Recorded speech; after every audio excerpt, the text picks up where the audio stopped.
Otep, triple Otep de Babou Victoire. Bonjour, bonjour, bonjour.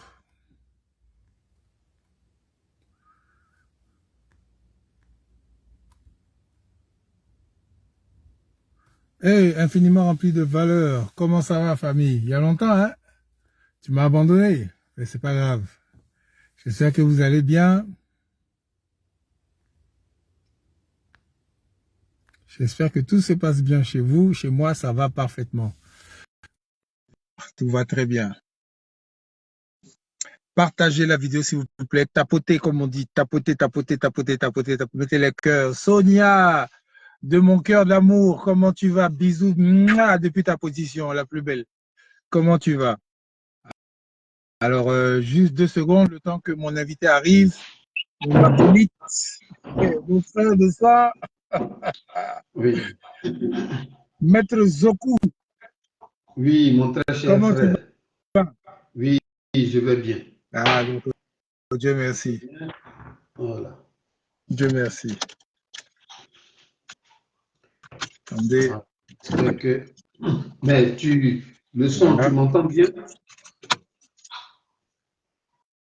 Hein, tu dis quoi?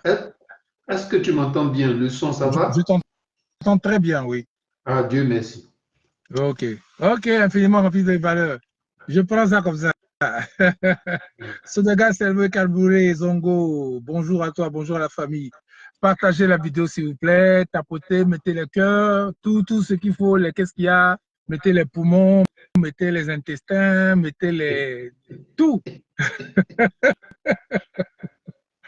Ah là là là. Alors, Merci beaucoup à tous ceux qui nous suivent. ok. Tu as partagé la vidéo, mon frère? Attends. Mon gars, Ouais. moi, mes comptes sont inactifs. Bon. Attends, je vais voir si je peux... Bouraga Debi, comment ça va? Abdul Koné, bonjour. Comment ça va la famille? Je profite pour vous saluer. Abdul Koné, il a partagé. C'est clair, ça se voit. Facebook, Papato, il nous dit, Bouraga Debi, tu n'as pas partagé. Là, ça ne passe pas comme ça. Ça ne se passe pas comme ça. Ceux qui n'ont pas partagé, là, je vais vous enlever du live un à un, vous allez voir. Je vais mettre sous le baobab. Ouais, vas-y, balance sur le baobab. Zoku Bandagui, là, n'est pas... N'est pas actif. Oui. Il n'y a Voilà. pas de problème. Issouf Meite, bonjour, comment ça va la famille? Gigi Le Goyavé, Gigi, bonjour. Partagez la vidéo, vous ne l'avez pas encore partagée. Partagez la vidéo là, c'est important. Aujourd'hui, là, on va dire 2 mots à des frères et à des sœurs parce que on ne peut pas continuer comme ça, c'est pas possible. On ne peut pas. C'est impossible. On ne peut pas. Sincèrement, on ne peut pas. Si vous voulez soupeser la souffrance des Ivoiriens actuels avec ce qui se passe actuellement là, on ne peut pas s'amuser en tant qu'homme politique à jouer avec l'avenir des enfants de ce pays. Merci. 15 partages inbox. Non, pas inbox, mais partage même sur Facebook. On ne peut pas s'amuser à faire ça. Les gars, où on est arrivé aujourd'hui là? Je ne sais pas, mais si les gens s'en rendent compte, mais nous sommes à un tournant historique de l'humanité. Nous sommes à un tournant historique de l'humanité. C'est-à-dire que nous, Africains, là, nous sommes maintenant arrivés à la fin d'un cycle où on a la possibilité de changer l'avenir de nos enfants, comme l'ont fait nos frères des Émirats arabes, qui se promenaient sur les dos de chameaux dans des tentes dans le désert.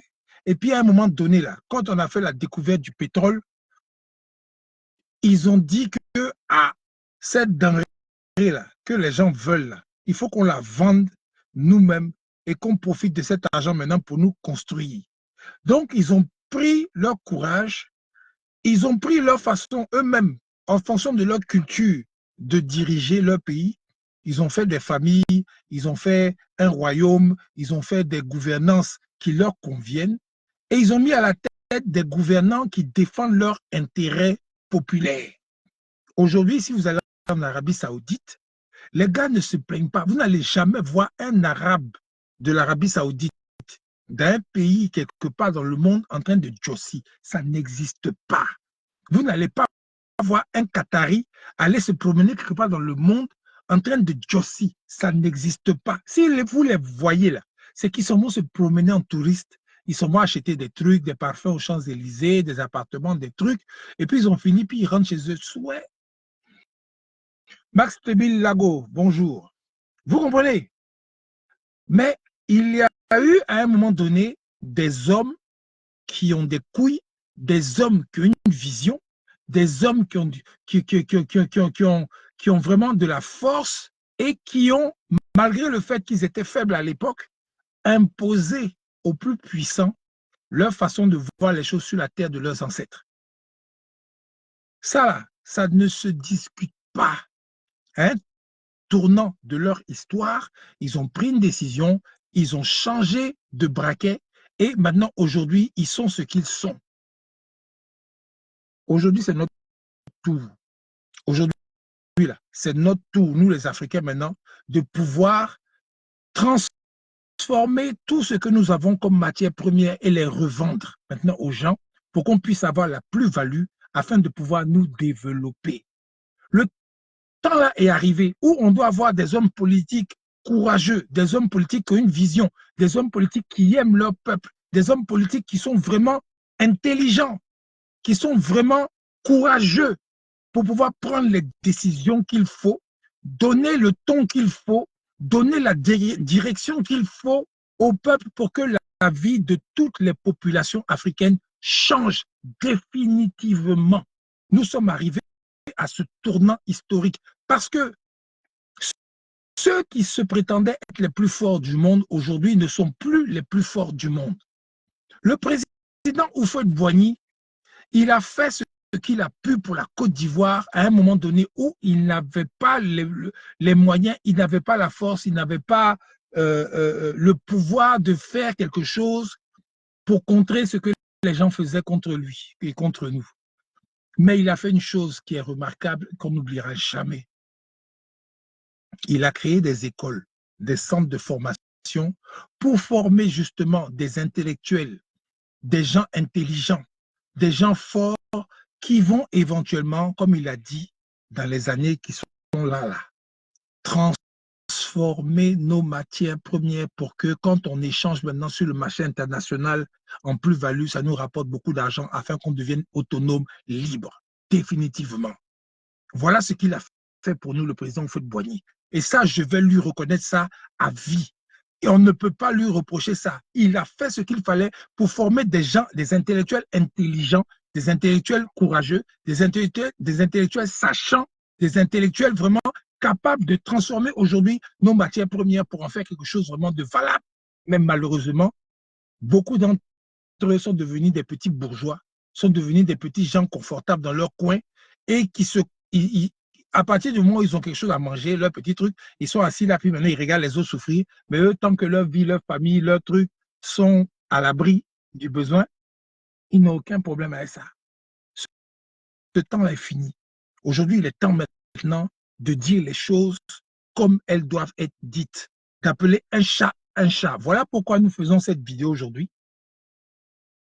Pour parler à nos frères du PDCI RDA. J'ai parlé de Houphouët-Boigny. Je ne peux pas parler de Houphouët-Boigny sans parler du PDCI RDA. Donc, nous allons aujourd'hui disséquer, décortiquer le comportement de nos frères du PDCI RDA, surtout les responsables, qui ont la lourde tâche d'envoyer leurs concitoyens vers une vie meilleure. Parce qu'on est arrivé aujourd'hui là, on ne peut plus mentir, hein, on ne peut plus se cacher, on ne peut plus faire les choses à demi-façon truc. La fonction d'un politicien, c'est de faire en sorte que sa politique bénéficie en premier à ces populations. Que ces populations soient heureuses d'abord, avant lui. Et après, maintenant, les remerciements des populations. C'est là, maintenant, lui va bénéficier maintenant des retours de tout ce qu'il a fait de bon parce que les gens sont bien. Lui, maintenant, il peut manger. Mais on a fait tout à l'envers. C'est le politicien qui est bien et puis la population, maintenant, souffre. Et lui, maintenant, il est là et il veut toujours, quand il a besoin maintenant de la population pour voter pour lui, c'est là, maintenant, il devient tout à coup gentil, tout à coup compréhensif, tout à coup accessible.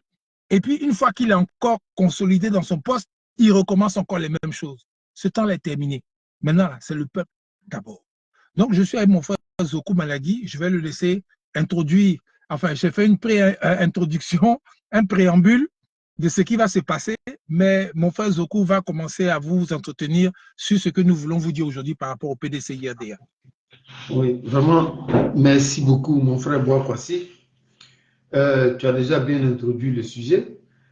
Ce que je voulais dire, c'est que le PDCI a organisé une manifestation le 17 août à Port-Boué. J'espère qu'on m'entend bien. Oui, on t'entend bien, très bien. Voilà. Le PDCI a organisé une manifestation le 17 août à Port-Boué et le secrétaire exécutif, le docteur Emou Sylvestre, a pris la parole et il a eu des propos qui m'ont interpellé. Donc, en substance, qu'est-ce qu'il a dit? Il a dit, normalement, le processus électoral tel qu'il est conduit, il n'est pas fait de manière correcte. Que le code électoral, il faut le réformer. La liste électorale, il faut la toiletter, il faut la refaire, il faut faire.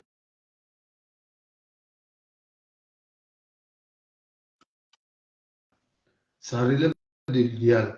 Mais ce n'est pas sûr que ceux qui sont en face acceptent de refaire un code électoral consensuel et crédible, de refaire une liste électorale correcte. Ce n'est pas sûr qu'ils vont l'accepter.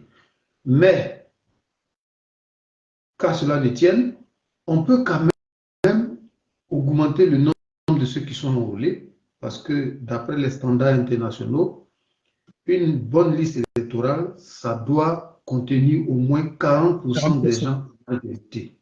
Alors que là, on n'est pas à 40%, on n'est qu'à 30%. Donc, d'après ce que Tidjane Thiam a dit, il y a encore 4 à 5 millions de personnes à mettre sur la liste électorale. Donc, le docteur Emou, il dit que même si on ne retouche pas cette liste-là avec les noms qui sont là-dessus de façon frauduleuse, même si on ne nettoie pas la liste, mais les 40, les 50, les 4 à 5 millions de personnes qu'on doit ajouter, si on motive les gens pour qu'ils aillent se faire enrôler, avec les nouveaux enrôlés, ça suffit, on peut avoir la victoire.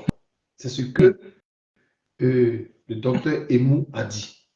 Et il parlait avec une assurance tranquille. Maintenant, il invite les gens à ne pas être négligents. Parce qu'il y a des gens qui se disent que ma seule voix là, si moi je ne m'enrôle pas, qu'est-ce que ça peut, en quoi est-ce que ça va contribuer voilà, mon parti? Alors que si 1000 personnes disent la même chose, ça fait 1000 voix de moins. Donc le docteur Emou est en train de nous dire que ça ne fait rien. Même si la liste là n'est pas auditée, ce n'est pas grave. Pourvu qu'on arrive à enrôler suffisamment de personnes pour les ajouter sur la liste, et c'est sûr qu'on aura la victoire. Donc, moi, ces paroles-là, ça m'a un peu interpellé. J'ai dit, ah bon? Donc, il réduit le problème à un simple ajout de 4 à 5 millions qui reste à ajouter. C'est là, c'est à ce niveau-là, il réduit le problème. Le fait d'ajouter des nouveaux majeurs, 4 millions à 5 millions de nouveaux majeurs de plus, ça suffit pour résoudre le problème. Ça suffit pour avoir la victoire. Mais j'ai trouvé que vraiment, ce langage-là est étrange.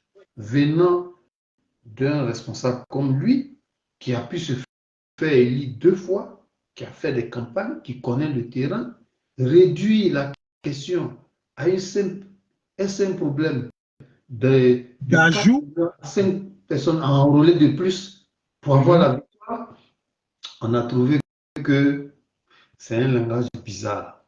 C'est un langage qui est même dangereux. Ça peut nous amener à douter. Sur quoi il se base pour dire qu'il suffit d'ajouter 4 à 5 millions de nouveaux enrôlés pour avoir la victoire? Il se base sur quoi? C'est de la naïveté Ou ou bien c'est c'est de la mauvaise foi? la mauvaise foi. Nous, on ne cherche pas à diviser, à créer des polémiques inutiles. Mais face aux enjeux sérieux qui arrivent, il faut qu'on se pose des questions. Il faut qu'on se pose des questions. Donc, pour enlever Ouattara, on peut faire l'impasse sur le nettoyage de la liste. On peut laisser tomber ce débat-là. On peut laisser tomber le problème du code électoral. On peut laisser tomber le problème de la réforme de la CEI, cherchant simplement à ajouter les 4 à 5 millions de personnes qui restent et on aura la victoire. C'est aussi simple que ça. Devant Ouattara, un gars du PDCI dit ça. Nous, on trouve que c'est étrange. C'est étrange. Et connaissant Dr Emou, l'intellectuel qu'il est, titulaire d'un doctorat, pourquoi? Qu'est-ce qui le pousse à adopter un raisonnement aussi simple et même simpliste? Pourquoi il le fait? Pourquoi il le fait? Au moment où tout le monde... Partagez, mettez les cœurs, partagez, mettez les cœurs, ils nous attaquent là. Partagez, mettez les cœurs. Au moment où tout le monde est convaincu que vraiment, il faut s'apprêter, il faut préparer ses armes pour faire une mobilisation. Tout le monde est d'accord qu'il faut forcer la main au RDR pour que d'abord cette CEI-là tombe, cette CEI dans sa forme actuelle tombe, pour que la liste électorale soit nettoyée, où tout le monde est convaincu que sans passer par là, on ne peut rien gagner. Et nous, Sylvestre, lui, il sort pour dire que même si on n'a pas fait ça, on peut gagner. C'est là notre interrogation et notre inquiétude. Il se base sur quoi pour dire ça? Donc, voilà ce que moi je peux dire. Pour toi, mon frère Boakwasi, qu'est-ce qui pousse Emou Sylvestre à parler de la sorte? Et tu as vu la vidéo, il Oui, s'exprimait avec une assurance tranquille. oui. Ça crée encore plus de doutes. Selon En tout toi, cas, qu'est-ce qui le pousse à s'exprimer comme ça? bon, on va commencer tranquillement à dire les choses clairement. La première des choses, des suppositions, parce qu'on va aller avec des suppositions, le Oui, PDCI s'en fout, c'est une supposition, hein, oui, se fout éperdument du sort de la Côte d'Ivoire euh, de demain. C'est-à-dire que tant que eux, ils ont des postes, ils sont protégés dans leur intégrité par rapport à leur titre de maire, de député, de ceci, de président de région et tout ça, ça leur va. Soit c'est ça, soit ils sont en deal avec le RDR pour que, oui, si ce n'est pas toi, au moins c'est nous. Tu vois, non? C'est une oui. supposition. Je n'ai pas dit c'est une accusation, je dis c'est une supposition. Parce que je ne peux pas comprendre, je ne peux pas comprendre que en 2010, le PDCI qui fricotait avec le RDR a accompagné le colon pour enlever le président Gbagbo, qui avait gagné les élections. Ça, c'est un fait. Deuxième fait, en 2015, le PDCI-RDA a encore fait confiance à M. Ouattara et son RDR avec l'appel de Daoukro pour leur laisser encore le temps de faire leur deuxième mandat et ainsi de suite. Après, en fonction de la Constitution, forcément, le PDCI devait prendre le pouvoir en 2020. En 2015 et 2020, l'eau passe sous les ponts. Le PDCI, tout d'un coup, se rend compte que M. Ouattara n'est pas bon. Il ne respecte pas ses promesses. Il ne respecte pas la Constitution. Il ne respecte pas les Ivoiriens. Il ne respecte pas le président Rikonan Bédié. Il ne respecte pas le parti du PDCI même, qu'il a essayé de diviser en enlevant les Aoussou, Jano, Aka, Wele, tout ça là-dedans. Ils les ont vidés de leur substance. Et maintenant, 2020, la cerise sur le gâteau, M. Ouattara Draman met le président Bédié en prison. Je répète, en 2020, M. Ouattara Draman met le président Henri Konan Bédié en prison, dans sa maison, en l'entourant de militaires, comment on les appelle, barbouzes bizarres là. Et maintenant, les gens du PDCI, eux tous, ils sont rentrés en brousse. On n'a pas entendu un pipé, un mot sur l'emprisonnement du président Bédié. Qu'est-ce qu'ils ont donné à manger au président Bédié? Qu'est-ce qu'ils ont donné comme médicament au président Bédié? Qu'est-ce qu'ils ont mis comme gaz dans la maison du président Bédié pour qu'il respire, sente ça et que peut-être 1 an, 2 ans plus tard, ça lui crée des problèmes de santé? Personne ne sait ça. Vous voulez qu'on vous fasse la liste de toutes les personnalités du PDCI qui sont décédées subitement, bizarrement, étrangement? Vous voulez qu'on vous fasse la liste? Est-ce que mon frère Zoku peut nous donner une liste non exhaustive de tous ces gens du PDCI? Après, on va tomber même sur les gens du RDR aussi, qui ont aidé M. Draman Ouattara à s'installer, à asseoir son pouvoir, mais qui ne sont plus aujourd'hui. Est-ce que tu peux nous donner cette liste? Tu dis la liste de qui? De ceux qui ne sont plus des gens du RDR? Non, on va commencer avec le PDCI d'abord, qui ont aidé M. Draman Ouattara à s'installer. Oui, au niveau du PDCI, il faut remarquer que, sans vouloir faire de la polémique, on reste dans l'observation. Dans ce règne de Ouattara, il y a eu beaucoup de cadres valeureux au PDCI qui sont morts. Et parmi eux, beaucoup avaient des statuts de présidentiel. Je veux parler de Charles Kofi Dibi, celui qui a obtenu le PPTE quand il était ministre de Gbagbo. Il est mort d'un mal pernicieux qu'il a rongé jusqu'à ce qu'il disparaisse. Je veux parler de l'ancien président du Conseil économique et social, Zadik Issi, qui a été atteint d'un mal pernicieux qui l'a rongé jusqu'à ce qu'il meure. Je veux parler de Dagobert Banzio, ingénieur des travaux publics, économiste, l'un des experts de la filière café-cacao, qui a été atteint d'un mal étrange, qui est mort, qui a traîné le mal longtemps et qui est mort. Je veux parler de Guy Alain Gauze, qui est mort. Une maladie subite que personne n'a vu venir. Non. Il est parti. Denis Bracano, il est mort un peu plus longtemps, c'est-à-dire du temps où Gbagbo était au pouvoir, il me semble. Voilà. Je veux aussi parler de même Charles Konan Banny, qui est mort comme ça, de façon brusque, alors qu'il ne présentait aucun signe de pathologie sérieuse. Il est mort comme ça. Je veux parler de Wassena Kone, qui de sa propre bouche nous a dit qu'une première fois, il avait été empoisonné et qu'il a été sauvé de justesse parce que Bédié a décaissé les fonds pour l'évacuer. Ça, c'est une première fois. Il a échappé à l'empoisonnement. Et après cela, une semaine après la disparition de Bédié, Wassena aussi disparaît dans des circonstances où on ne lui connaissait pas des ennuis de santé sérieux. Donc, vous voyez, il y a une liste de cadres d'envergure du PDCI qui sont morts comme ça, de deux manières. Soit rongés par un mal qui les a tués tout doucement, soit de façon brusque, alors que rien n'indiquait qu'ils avaient des problèmes de santé.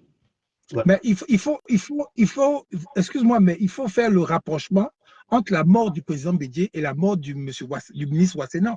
Parce que le ministre Ouassena était le seul qui était rentré dans la maison du président Bédié pendant qu'il était en prison. Il faut faire le rapprochement. Ils étaient ensemble, donc ils ont mangé les mêmes choses, ils ont fait les mêmes choses. Et étrangement, le président Bédié meurt une semaine après, le général Ouassena meurt. Oui. Vous avez vu le rapprochement? Qu'est-ce qu'ils ont mangé à cette époque quand ils étaient en prison? Qu'est-ce qu'on leur a donné à inhaler ou bien qu'est-ce qu'on leur a donné? Je ne sais pas. Qu'est-ce qui s'est passé?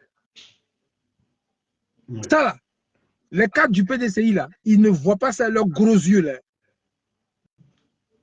Oui. Ils ne voient pas ça. Parce que je parle de ça, on parle de ça parce que c'est pour mettre un accent, sur l'impérativité, si je peux m'exprimer ainsi, sur la nécessité absolue de faire partie le FDR de ce pouvoir-là. Ce n'est pas une question de non, on va tergiverser, on va faire les choses. Ce parti-là, ce groupement-là, de personnes qui sans foi ni loi, ils sont sans foi ni loi.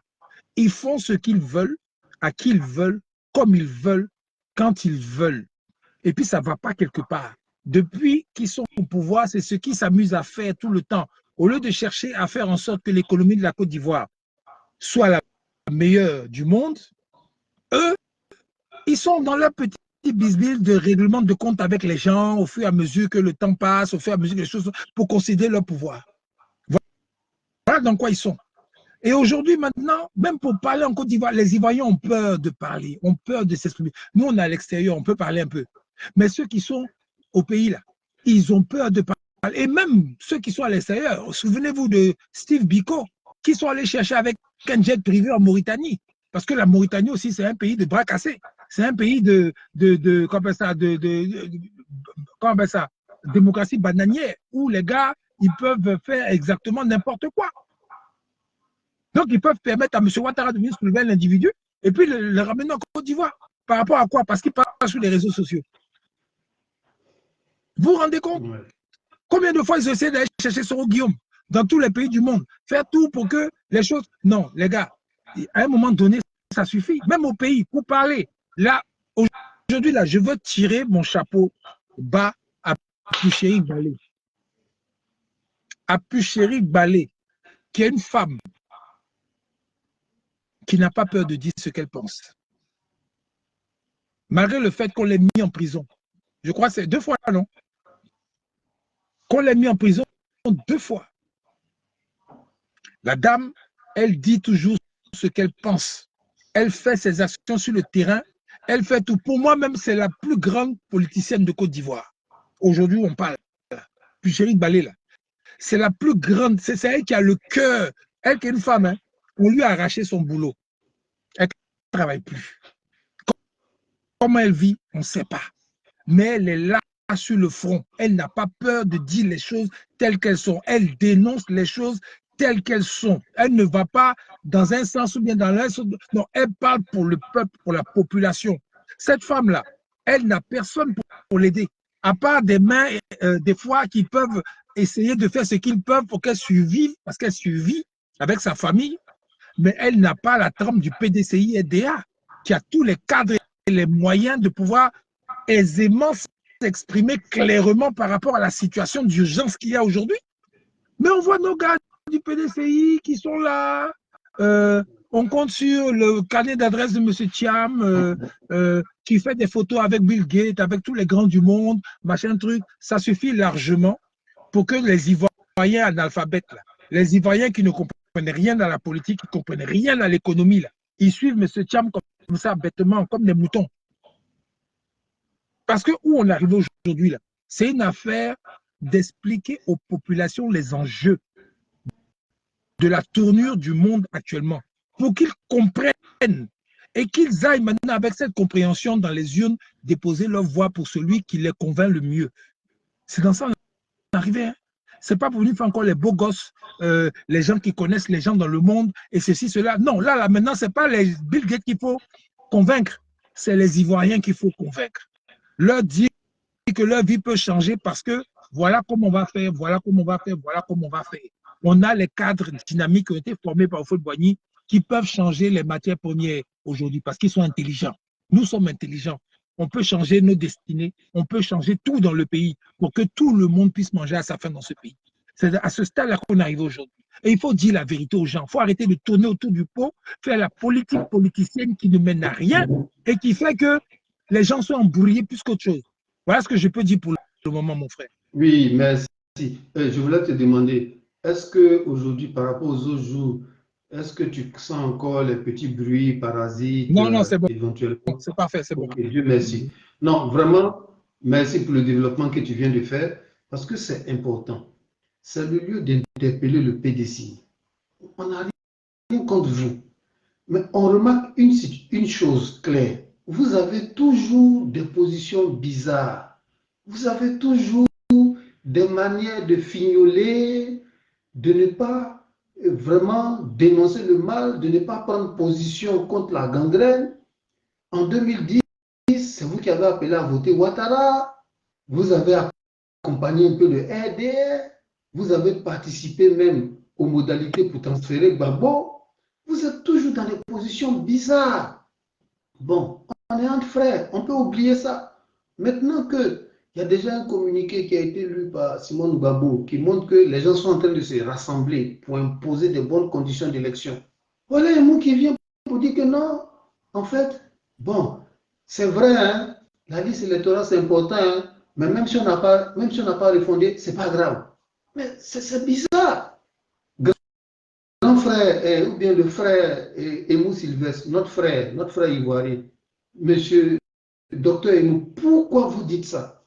Pourquoi vous dites ça? Qu'est-ce qui vous pousse à dire que même sans toucher au code électoral, sans nettoyer la liste électorale, il suffit d'ajouter les nouveaux majeurs, on peut gagner? Pourquoi vous induisez les gens en erreur? Parce que vous n'êtes pas un nouveau venu. Vous allez amener les gens à penser que vous êtes un infiltré pour distraire les militants du PDCI. Parce qu'on est en politique.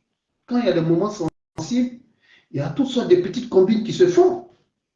Vous allez amener les gens à penser ça. Ou bien qu'est-ce qui s'est passé, docteur Emou? Ou bien vous avez négocié votre maintien à la mairie par un autre deal, ou bien je ne sais pas. Voilà, donc c'est ce qui nous inquiète. Il faut que le PDCI maintenant sorte de ces manières-là, de donner l'impression que non, on ne veut pas aller au combat, on veut obtenir les choses, mais sans engager le vrai combat. Peut-être qu'il dit ça parce qu'il compte sur le carnet d'adresse. Il compte sur le carnet d'adresse, même si on n'a pas nettoyé la liste, ce n'est pas grave. Pourquoi? Ça, vraiment, c'est inquiétant. C'est étrange. Même nos frères du GPS, excusez-moi les frères, mais vous êtes des anciens rebelles. Ces anciens rebelles-là, mais ils ont l'air de se galvaniser pour être prêts à faire ce qu'il a à faire pour enlever Ouattara. Ils donnent cette impression-là que c'est vrai, ils ont été rebelles, mais là où on va là, ils sont prêts. S'il y a quelque chose à faire, ils vont faire ce qu'ils peuvent. C'est au moment où vous, les gens du PDCI, vous venez pour dire que non, mais c'est même pas ce qu'ils acceptent. Non, non, non. Il faut les contraindre à accepter. Voilà. C'est ça le problème. Il faut faire la communication pour que les gens se galvanisent et s'apprêtent à les contraindre. Mais on ne peut pas dire que, bon, c'est vrai, hein, mais ce n'est même pas ce qu'ils les fassent. Mais même s'ils ne les font pas là, le fait d'ajouter les nouveaux là, il n'y a pas de problème, on va gagner. Mais ça sert à quoi? Toujours, vous venez affaiblir la fibre combattante des Ivoiriens. Toujours, c'est vous. Vous venez dans des positions, venir affaiblir, quelquefois même là, diminuer la force de ceux qui sont galvanisés pour le combat. C'est comme ça que vous avez collaboré avec le RDR. Pendant 10 ans, vous étiez à côté, même vous êtes même fait des complices un peu passifs, d'emprisonnement de tous les cadres du PPACI, tout et tout et tout. On est prêt à oublier ça. Mais rentrez dans le combat un peu. En quelle année vous allez vous décider à combattre Ouattara comme il se doit? Avec toute la liste des cadres, de vos cadres qui sont morts étrangement, qui étaient beaucoup qui avaient la carrure de présidentiable, ils sont morts, ça ne vous a rien dit. Bédier même, sa mort est jugée étrange par vous-même. Mais on dirait que ça ne vous dit rien. Ça ne peut pas vous décider à combattre Ouattara. Vous-même là, qui majoritairement bénéficiez de l'électorat baoulé. Regardez comment Ouattara est en train de piétiner la royauté baoulée. Mais ça ne vous dit rien. Ça ne vous convainc, ça ne vous motive pas pour enfin le combattre. On se pose la question. À quoi vous jouez? Ou bien vous avez reçu des instructions on ne sait où pour dire que non, remplissez seulement la liste électorale pourvu qu'il y ait un certain nombre de personnes sur la liste électorale, nous on va s'occuper du reste. Parce que ça ressemble à quelqu'un qui a reçu ce genre d'orientation là. Mon gars, vas-y seulement. Même s'ils n'ont pas nettoyé la liste, vas-y seulement. Pourvu que le nombre d'inscrits là, ça atteigne un certain quota, et puis nous, on va faire le reste. Ça fait penser à ça. Mais même dans cette hypothèse-là, c'est pas logique. Même si vous avez gonflé la liste, on a ajouté plein de nouveaux majeurs. Comment, comment on va obtenir la victoire? Si Quigui est là, si les Qui va mêmes là sont départager? Qui va avec départager? avec les CEI locales qui ont à leur tête que des gens du RDR, même si on a gonflé la liste et que la liste a atteint les standards internationaux de 40% des gens en âge de voter, comment vous allez faire avec ces gens-là, nouvellement inscrits, pour aller maintenant arracher la victoire, avec ce même Quigui-là, avec cette même Chantal Nanaba au Conseil constitutionnel? Non, le PDCI, l'heure de la clarification est arrivée. Avant, on pouvait vous pardonner. Avant, on pouvait chercher des arguments. Non, ils ne sont pas habitués dans l'opposition. Voilà. Mais on ne va pas toujours vous prendre un enfant gâté. Toujours, c'est vous qui êtes à côté, faites des arrangements, doucement, doucement, pour placer vos cadres. Toujours, c'est vous. Mais en quelle année vous allez parler des aspirations de la population? Et ces aspirations-là, quelles sont ces aspirations? Rupture avec l'impérialisme, départ des bases françaises, fin du CFA, des mesures pour accompagner les entrepreneurs locaux, des mesures pour changer le programme scolaire. En quelle année vous allez vous prononcer clairement pour ça, pour que définitivement on vous pardonne? Toujours dans les petits accords, dans les petits deals. La dernière fois, la mort de Chirac, vous avez amené une délégation très visible. Mais quel signal vous amenez aux Africains? Quelqu'un qui a bombardé des avions cloués au sol. Vous avez voulu sentir que, vous avez voulu montrer que le PDCI est là avec une forte délégation. Pourtant, aux obsèques de Jerry Rawlings, je n'ai pas souvenance qu'on vous ait vu là-bas. Donc, voilà un peu mon indignation face au PDCI. Voilà, vraiment, je souhaite que maintenant qu'ils fassent l'effort de clarifier leur position. Parce que la communication de Brendoumi Soumaïla est très différente de la Oui, communication de Emou Sylvestre et de Tia. oui. Brendoumi, quand il prend la parole, C'est le seul au PDCI, c'est le c'est seul. au moins, il y a encore des gens qui sont prêts pour le vrai combat. Mais après, quand Thiam vient prendre la relève, on replonge dans le doute. Voilà Emou Sylvestre qui vient encore augmenter nos doutes. Donc, Boakassi, voilà ce que je peux dire. Voilà ce que je peux dire. Tu as bien précisé Brendoumi, monsieur Brendoumi. C'est l'honorable Brendoumi. C'est le seul qui a un langage qui est clair, bien distinct, qu'on comprend. C'est le seul qui dit les choses comme il faut, clairement. En dehors de ça, M. Cham, lui, va venir, ses petits messages, ses jolies photos, ses jolies vidéos, où il parle de paix, c'est la paix, oui, c'est que là, avec la paix qu'on va obtenir ce qu'on veut. Mais on dirait que M. Cham, j'ai l'impression qu'il oublie à qui il a affaire. Il n'a qu'à avoir son carnet d'adresse à l'extérieur. Hein. Je vous jure, aujourd'hui, là, il faut connaître Bill Gates, il faut connaître George Soros, il faut connaître tous les puissants du monde, Obama. Vous connaissez tous les gars que vous voulez. Mais en Côte d'Ivoire, si c'est Nyarami, là, ce n'est pas les Bill Gates, les Soros et les ceci, ceux-là qui vont venir changer la donne. Hein. Où on arrive aujourd'hui, là? Où on arrive aujourd'hui, là? Avec la géopolitique actuelle, là. Ce n'est plus ces gars-là qui vont venir changer quelque chose. Hein. C'est le fait qui va changer quelque chose. Et le fait là, les Américains, les Français, les quoi, sont très occupés en Ukraine. Ils sont très occupés en Israël. Ils sont très occupés à Taïwan. Ils sont très occupés partout dans le monde parce que le monde est en train de changer d'une manière où ce n'est pas l'Afrique là qui va devenir la première priorité. Donc, si ça se mélange au pays, si ça se mélange, les gars, vous allez être surpris. Hein?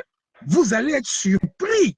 Alors, on a un invité qui vient d'arriver, Michelet Gondo. Comment tu vas, la famille? Oui, soyez salé, doyen. J'aime vous écouter. En tout cas, à chaque fois que le temps me permet, je vous écoute. Allô? Oui, on est là, on Oui, t'écoute. on On t'écoute. t'entend. Mhm. Ah, voilà, comme je vois plus rien sur mon truc. Voilà, Ah bon? enfin, Non, donc, non, on t'entend, on te voit, on t'entend. Donc, vas-y, tu voilà. peux parler. Voilà, donc comme je disais, j'aime beaucoup vous écouter parce qu'en général, vous parlez des sujets qui sont intéressants. Mhm. Voilà, des sujets qui sont intéressants. Et puis, voilà, donc pour toucher à ce Oui, qu'est-ce sujet-là, que moi, ce que tu peux moi je dire, peux toi, dire, ton avis? Oui, qu'est-ce que tu peux nous dire, ton avis par rapport au justement, sujet? je Mhm. peux dire que le PDCI, il y a trois tendances au PDCI. La Mhm. première Et tendance, c'est la tendance. excuse-moi, Michel Gondo, excuse-moi Oui, de te couper la parole. oui. Est-ce que tu as regardé la vidéo en question? Est-ce que les propos dont on parle, est-ce que tu as eu Une idée à... Non, de ce qu'il a dit. honnêtement, faut ne pas vous mentir, je ne suis pas à l'actualité du maire, Docteur comment il Emu? s'appelle, de Port-Boué, là. Bon, Bon, Emo Sylvestre, je ne suis pas son actualité, je vais te mais résumer. très bien. Attends, Mais je il va écoutais te le lire. débat depuis. Voilà, vas-y. Il va te Je lire. vais te, je vais te résumer brièvement. Mhm. Il est allé à une manifestation du parti à Port-Boué et il a pris la parole. Il a dit, normalement, on doit refaire le code électoral et on doit toiletter cette liste électorale-là. Mais c'est l'idéal. C'est pas sûr que les gens acceptent. Mais même s'ils n'acceptent Mhm. pas, ça fait rien. L'essentiel, c'est d'ajouter les nouveaux majeurs. Si on ajoute suffisamment de nouveaux majeurs, il n'y a rien à faire, on aura la victoire. Voilà en gros ce que le docteur Emou a dit et c'est ça qui nous a interpellés. Mais je vois que Gondolé, Michel Gondo, Michel, il est parti. attends, je vais essayer de le ramener. D'accord. Voilà. Je l'ai envoyé. OK. Hop. Attends. Michelet. Ah, attends. Pourquoi ça passe pas? C'est quoi ça? Merde. Essaie de sortir pour revenir, s'il te plaît, Michelet. Essaie de sortir pour revenir. Attends. Bon, le temps qu'il Attends. vienne, tu Ouais, vas. essaie de sortir pour revenir. Mhm. Vas-y, le temps qu'ils viennent, tu fais ce que tu as à faire. Non, tu continues tu étais sur un développement. Oui, je parlais de quoi même? Parce que moi, ça m'a. Tu disais que euh, Le seul nous, qui avait le courage au PDCI de dire les choses voilà, telles qu'elles sont, c'est oui, M. Brindoubi. C'est M. tout à fait. Brindoubi. Et ça, Et tu vraiment, disais que là où tu disais que nous ne sommes plus à l'époque où on va se faire photographier avec Bill Gates, nous ne sommes plus à oui, l'époque où, voilà, voilà. tu parlais dans On ce n'est on, sens-là. on n'est plus à cette époque-là où c'est le carnet Voilà, d'adresse qui fait le il job. est arrivé. Oui, Il est arrivé. oui. OK. Donc, Vas-y, vas-y, mon Donc, frère. voilà. En Michel, tout, en tout tu cas, as donc, entendu mon résumé, oui, non? Tu as entendu mon j'ai résumé? bien entendu. Je vous Voilà, remercie. Mhm. voilà, Parce que mine vas-y. de rien, les débats que vous. Excusez-moi, en une minute, je vais revenir un peu sur l'intérêt Oui, qui oui, oui, vas-y. concernant voilà, Mathieu, en ce qui concerne vos conversations. C'est toujours constructif. Mhm. Voilà. Et pour toucher au sujet en question, je disais que le PDCI, il faut départager le PDCI en trois tendances. La première tendance, c'est une tendance qui est née, on va dire, je peux dire, d'un carcan syndical, au fait. La Oui, Mhm. tendance qui était très proche du point de vue idéologique du président Houphouët-Boigny, qui lui-même était un syndicaliste. Voilà. Mhm. Et après cette tendance-là, lorsque Houphouët a pris le pouvoir, ça s'est transformé en une tendance syndicale proche des milieux estudiantins, à savoir le MESI. On parlait des MESI. Voilà. Mhm. Donc, de cette tendance-là, il faut inclure le camarade, je peux l'appeler comme ça, Bredoumi Soumaïla, Mhm. qui aujourd'hui occupe une place très importante au PDCI. La seconde tendance, c'est la tendance qui est née, on va dire, dans l'aspect même, dans l'aspect même du pouvoir, de la gestion du pouvoir étatique du PDCI, mais une tendance un peu capitaliste. Ça veut dire Bourgeoise. Les qu'ils bourgeois. sont venus, justement, ils sont venus en gros constituer une espèce de bourgeoisie pour développer, en même temps mettre en exécution la politique de développement du PDCI. Dans cette tendance-là, moi, je considère que les Bion et autres font partie de cette tendance-là. Et il y a une autre tendance qui est je peux dire qu'il est aristocrate. Voilà, qui est aristocrate. Quand on parle d'aristocratie, il faut aussi parler de l'élite. Et dans cette tendance-là, moi, j'inclus des personnes comme les Thiam. Voilà. Thiam, c'est quelqu'un qui est très intelligent. Personne ne peut le nier. Mais le gars, il est craintif. Puisqu'il s'est dit, moi, je suis un aristocrate. Je sais à quel point des personnes qui sont syndicalistes peuvent m'être nuisibles. Quand on voit un Diaoufoué que Thiam envoie au nord et à l'ouest de la Côte d'Ivoire, on s'est dit, ah, il utilise des hommes de terrain. Mais en même temps, il n'est pas rassuré. En même temps, il s'est dit, est-ce que ces personnes-là seules peuvent faire le travail plus qu'un parti comme le PPACI, où en face de nous, ce ne sont pas des adversaires, mais ce sont des alliés, pour le moment, des alliés politiques, mais des personnes qui sont à 100% des personnes de terrain. Donc, il craint, en même temps, il faut trouver la parade. Il faut aussi prêter l'oreille à des personnes comme Emou Sylvestre, qui ont quand même une expérience au niveau des élections. On a vu ça hein, aux élections municipales. Il a pu quand même remporter une élection là où Diaoufou a échoué. Donc, il est plus crédible par rapport à Diaoufou. Donc, lorsqu'il pose le problème, il est plus écouté par rapport à Diaoufou. Donc, la voix d'Emou Sylvestre, en quelque sorte, c'est une voix légitime au PDCI. Mais le problème que vous posez, c'est un problème qui est réel. Le PDCI, est-ce que le PDCI mesure la gravité de la situation à l'échelle nationale dans laquelle nous sommes? Moi, je pense que non. Parce qu'il n'est plus question aujourd'hui, face à ce régime-là, qui est un régime, je ne vais pas vraiment répéter les choses, vous avez énuméré un certain nombre de cadres qui aujourd'hui ne sont plus peur à leur âme. Mais ce que je veux dire, c'est que nous n'avons pas affaire à des anges. Et dans ces conditions-là, il faut prendre toutes les précautions, il faut vraiment avoir une posture de combattant et puis aller vraiment, en tout cas, aller au charbon. Au charbon, aller au charbon. Et vraiment, peut-être c'est ce qui manque à Thiam. Moi, je suis sur une plateforme où il y a des ministres du pays, il y a tout le monde. Voilà, et des cadres du PDCI, de tous les partis. Et on nous menace au point où on dit, d'autres disent, toi, tu ne veux pas aller en Côte d'Ivoire. Il y a un qui lui a dit, l'année dernière, il était en Côte d'Ivoire, il ne croit pas. Même cette année, encore, il veut en Côte d'Ivoire. Parce qu'il veut nous mettre en prison. Mais en te mettant en prison, c'est le galon politique. La Côte d'Ivoire nous appartient. La Côte d'Ivoire, là, c'est pour nous. Il n'y a pas de raison d'avoir peur de mettre nos pieds en Côte d'Ivoire. Mais pour dire que dans ce combat-là, on doit aller ensemble. Quoi qu'il en soit, on ira ensemble. Ça va s'imposer à nous. Et puis, on va remporter cette victoire ensemble. Je vais m'arrêter là. Je vous remercie beaucoup, Douane. Merci. Vraiment, que Dieu continue de vous fortifier. Merci au Douane Assirifis qui lui-même, vraiment, la dernière fois, il était assis et dit, excuse-moi, c'est une parenthèse, mon douanier m'a dit, mais il était allé, j'ai dit, mais le douanier là, il dit, il a fait 10 ans de... Il a attrapé ma tête, il a commencé à dire, aujourd'hui, il m'a dit, il a appelé pour lui dire, moi-même, là, 10 jours de fidélité, c'est chaud. Mais c'est pas grave, je vous laisse dans les débats politiques, je vous remercie. On se reparle après. 10 ans de quoi? De fidélité. Ah oui, au niveau du couple, du foyer, quoi. Ah oui, mais il faut te féliciter. Parce que les gens, même 3 mois, c'est avec quelques... Quand quelqu'un même te dit qu'il a fait 2 ans de fidélité, dans les 2 ans là, il y a au moins 3 échappés, 3 escapades rapides, 3 parenthèses, mais il ne compte pas ça. Donc, voilà, je crois que le frère, il a dit de bonnes choses. En conclusion, il a dit on est ensemble, on est obligé d'être ensemble. Mais pour mieux marcher ensemble, il faut quand même qu'on se dise certaines vérités. Oui. Voilà. Donc, on vous interpelle. Rentrez dans la clarification. Faites cet effort-là.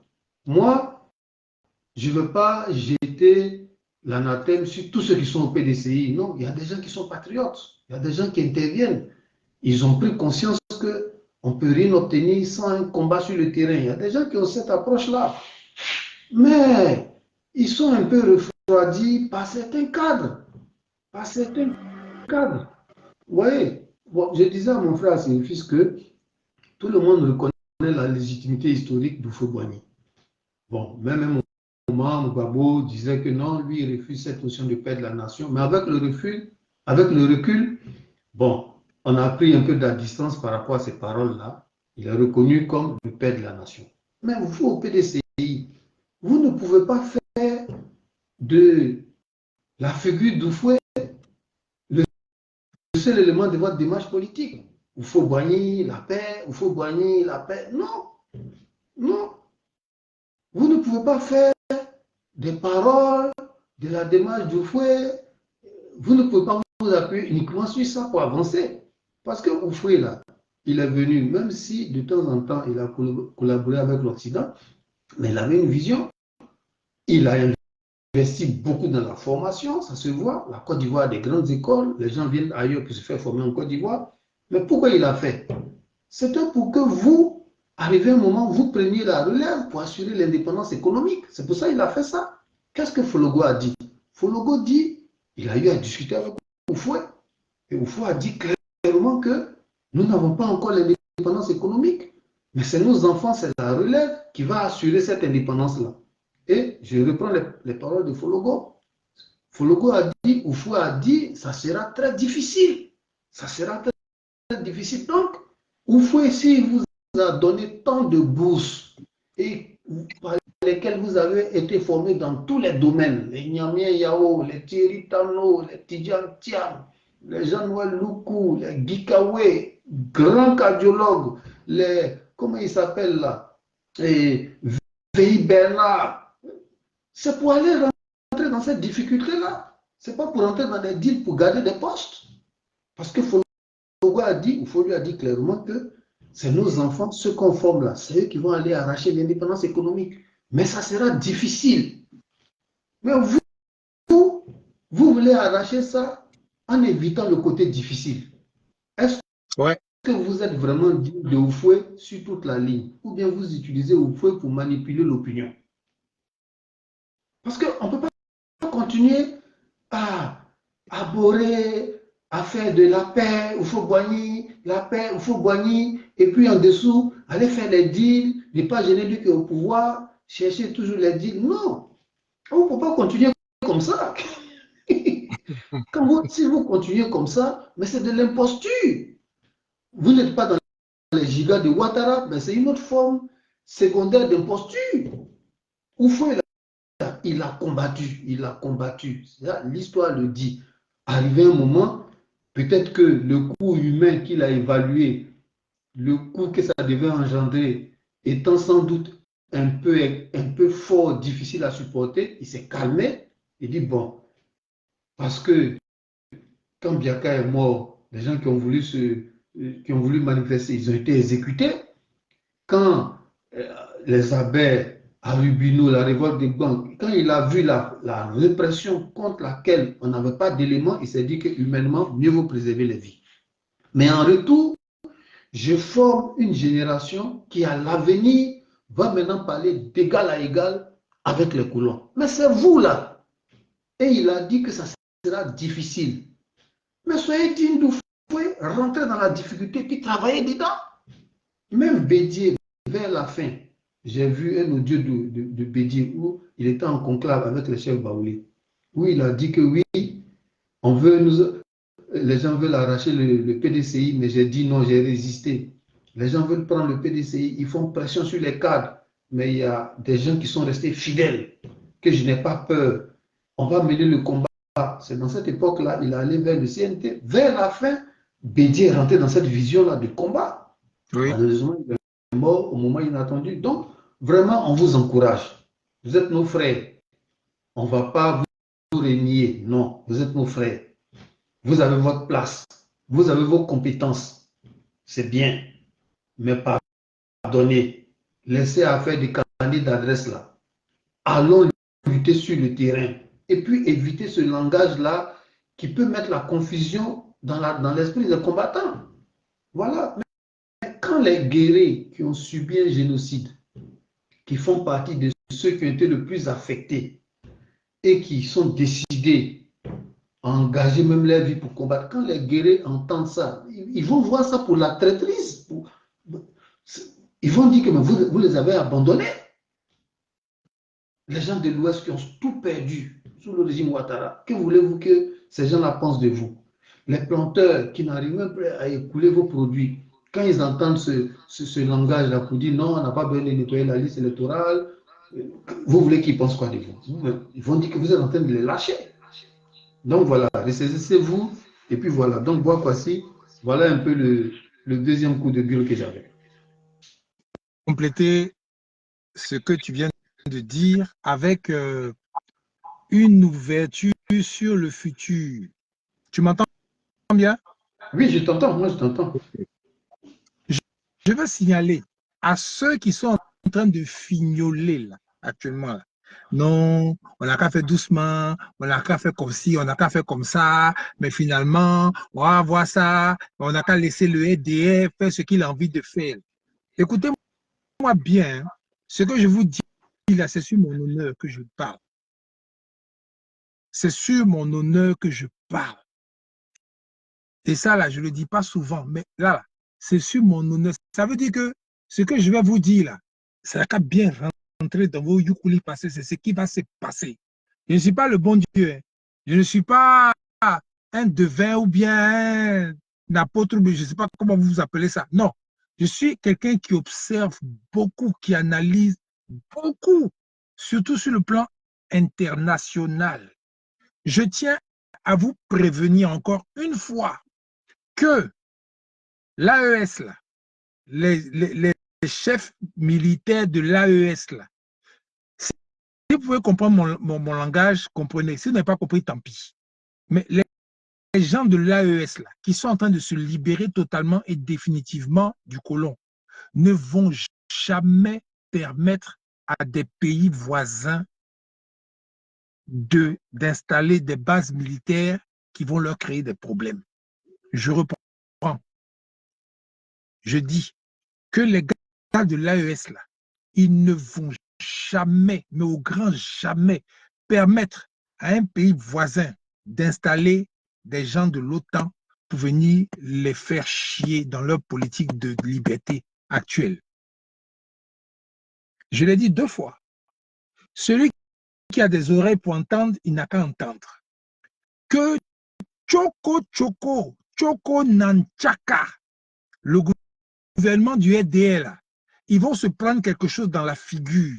Je répète, le gouvernement RDL, ils vont se prendre quelque chose dans la figure parce que c'est eux qui permettent aux étrangers de venir s'installer militairement pour menacer les intérêts des pays de l'AES. Et eux, ils ne vont jamais permettre que ça se passe. Donc, ce qui signifie que quand il y a un dérangement, il y a un quoi, la chanson là, c'est quoi la chanson là? Je t'entends plus, tu as coupé ton micro. Je disais que la chanson, je ne me rappelle plus les paroles, mais pour dire, quand il y a un arrangement, il y a un dérangement. Voilà, quand il y a un arrangement, il y a un dérangement. Il y a un arrangement, il y a un dérangement. J'ai dit, Choko Nanchaka, ça va arriver. La seule chose qui peut changer ça, c'est si le peuple de Côte d'Ivoire, uni comme un seul homme, est derrière M. Alassane Draban Ouattara. Ce qui va m'étonner. Ce qui va m'étonner. Et comme ce n'est pas le cas, s'il y a un arrangement, il y a un dérangement. Il y aura un dérangement. Si vous voulez croire, ok. Si vous ne voulez pas croire, tant pis. Mais je vous dis ce qui va se passer. Mais ce n'est pas ça qui est le plus important.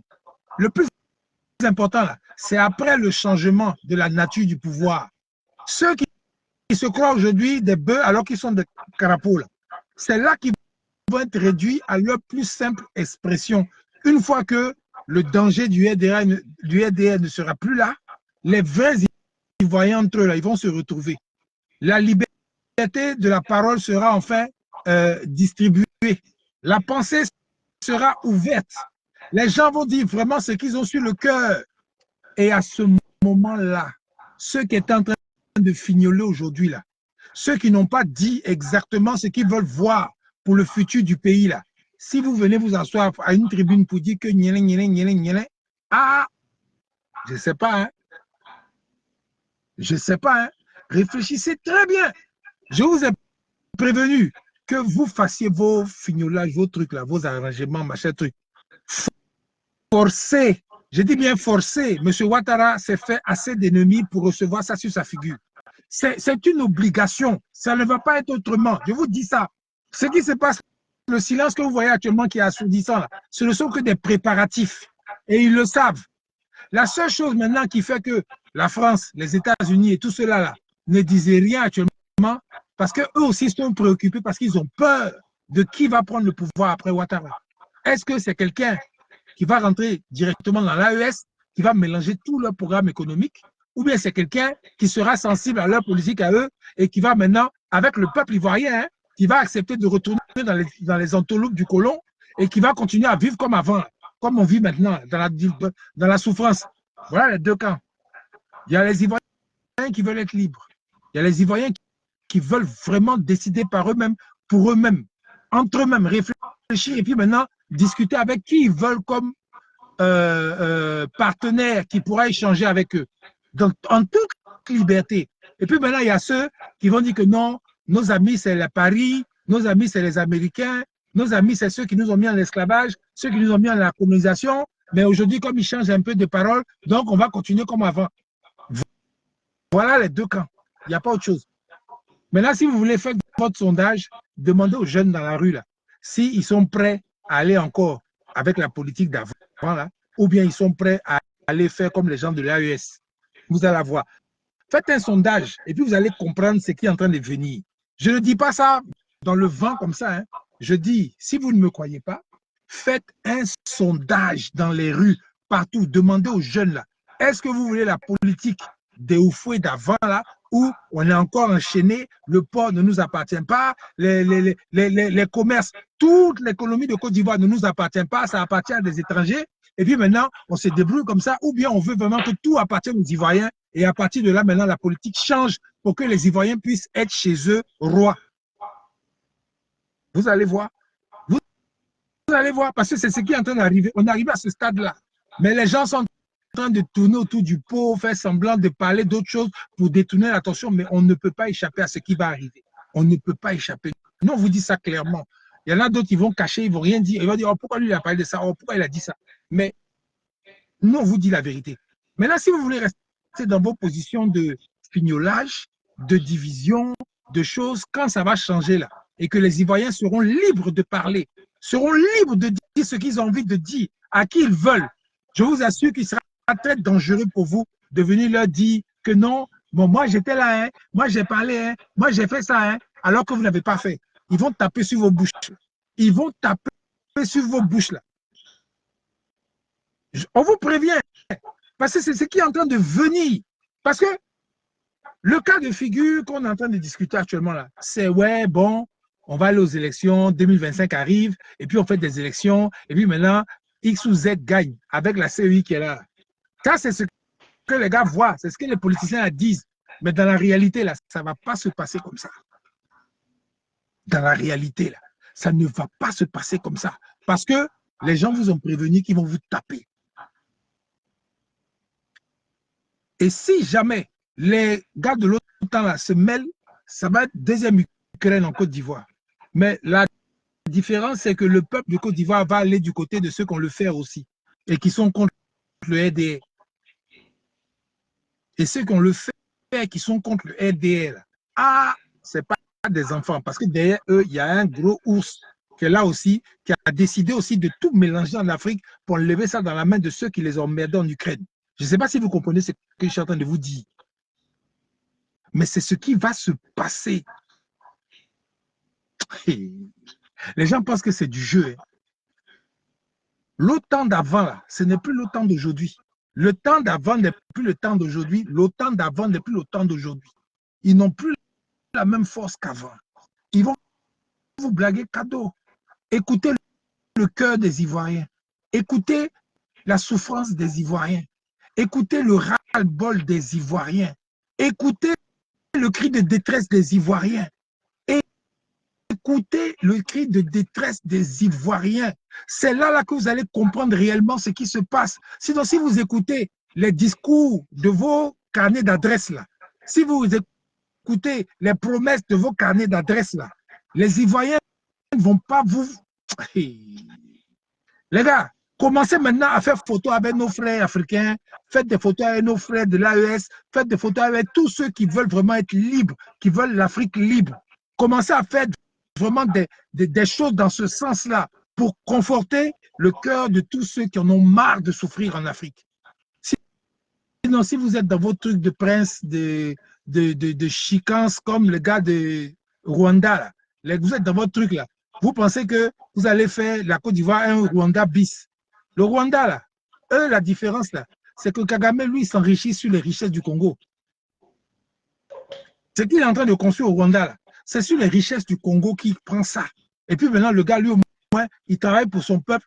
Et puis les gars, apparemment, ça leur convient. Mais c'est sur une injustice. Les Congolais se coucher là un matin, ils vont régler ça. Ça ne va pas aller loin. Ça, ce n'est pas la paix, ça. C'est un semblant de paix. Un matin, ça risque de retomber sur Kagame. Quand les autres là seront prêts aussi. C'est la même chose chez nous, dans notre zone d'Afrique de l'Ouest. Il y a des gars, ils se sont retirés pour dire qu'eux, ils ne sont plus dans les magouilles avec le colon. Eux, maintenant, ils veulent prendre leur destinée en main et faire ce qu'il faut faire, changer tout leur truc, et puis maintenant, leurs peuples vont bien vivre. Et puis à côté, maintenant, il y a des pays qui sont assis là, qui sont prêts à héberger des gens qui veulent faire tomber ces gens-là. Ça ne va plus se passer comme ça. Nous ne sommes plus en 1987. Nous sommes en 2024. Et la géopolitique mondiale a complètement changé. Voilà ce que je peux dire actuellement comme parenthèse pour vous prévenir que vos élections, vous parlez de ça là. Si ça a lieu, ça va m'étonner. Si ça a lieu là, vraiment, ça va m'étonner. Voilà ce que je peux dire. Donc, on va conclure, je crois, mon frère. Oui, tranquillement. Hein. On va conclure. Donc, vraiment, merci beaucoup d'avoir regardé cette vidéo. Merci à tous ceux qui ont liké. Mais moi, la remarque que je voudrais faire, c'est que les gens ne likent pas assez parce que quand vous voyez que la vidéo est un peu bloquée, l'image est un peu bloquée, il faut que vous commenciez à mettre les pouces, les cœurs, voilà, comme actuellement.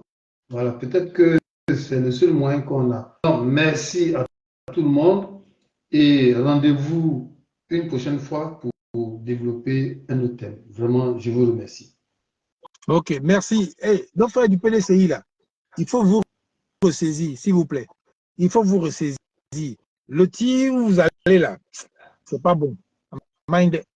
Actuellement, là, le RDL, il ne respecte rien. Et je ne sais pas combien de fois ils vous ont prouvé ça.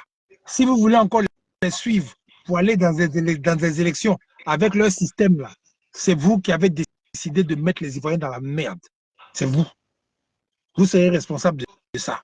Il est impossible d'aller à des élections avec cette CEI, avec ce bordel qu'il y a avec les pièces d'identité et tous les corollaires qui vont avec. C'est impossible. Il faut nettoyer tout ça avant de faire quoi que ce soit. À bon entendeur, salut.